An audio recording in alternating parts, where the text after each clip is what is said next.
नमस्कार, मैं Simranjeet Singh, news IM से।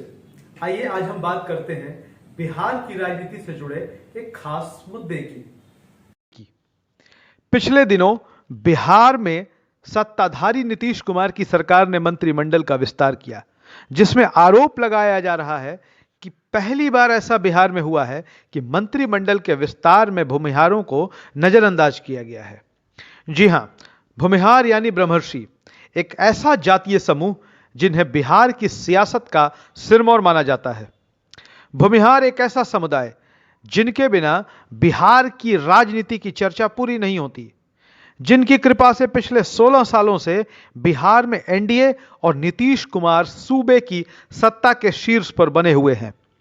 और उसी एनडीए और उसी नीतीश कुमार ने इस बार के मंत्रिमंडल विस्तार में भूमिहारों को एक भी सीट नहीं दी है। पूरे बिहार के भूमिहारों में इस बात को लेकर गम और गुस्से का माहौल है। संभवतः बिहार की राजनीति में ऐसा पहली बार हुआ है कि एक साथ 17 मंत्रियों ने शपथ ली हो और उनमें एक भी भूमिहार मंत्री नहीं बना हो। भाजपा और जदयू दोनों ही दलों पर भूमिहारों की उपेक्षा का आरोप लगा है।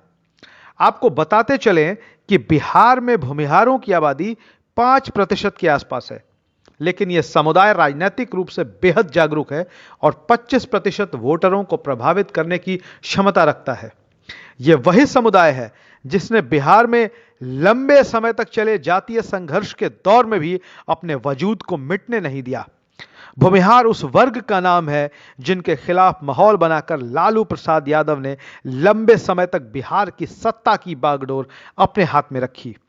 जिस भूमिहार जाति को इस बार नीतीश कुमार और भाजपा ने बिहार के मंत्रिमंडल विस्तार में एक भी सीट देने से परहेज किया है, उसी भूमिहार जाति ने बिहार को डॉक्टर श्री कृष्ण सिंह के रूप में पहला मुख्यमंत्री दिया था।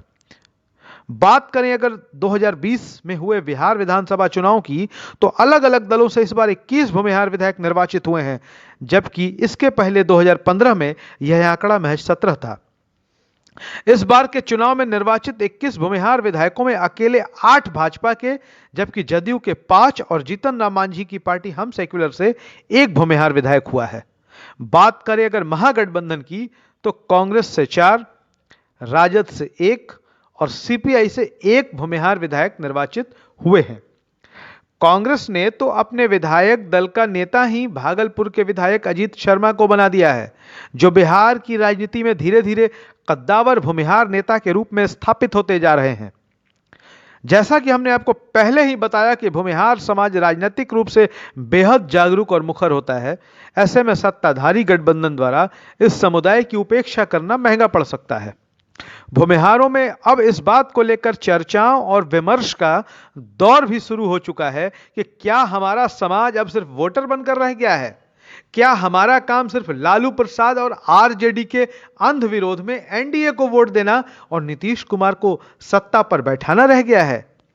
यहां एक तथ्य जानना इस विषय को और भी दिलचस्प बना देता है कि जब 2020 के विधानसभा चुनाव में अलग अलग दलों के उम्मीदवारों की सूची पर हम गौर करते हैं, तो पाते हैं कि लगभग सभी दलों ने सवर्णों, विशेषकर भूमिहारों को दिल खोलकर टिकट दिया था, जिससे लगने लगा था कि बिहार की राजनीति एक बार फिर से करवट लेने लगी है और 3 दशक पहले वाला दौर लौटने लगा है। लेकिन इस मंत्रिमंडल विस्तार ने भूमिहारों की उम्मीदों पर पानी फेरते हुए इस समाज की नाराजगी मोल ले ली है। अब देखना दिलचस्प होगा कि नीतीश कुमार और भारतीय जनता पार्टी भूमिहारों की नाराजगी को कैसे और किस हद तक दूर कर पाते हैं। धन्यवाद।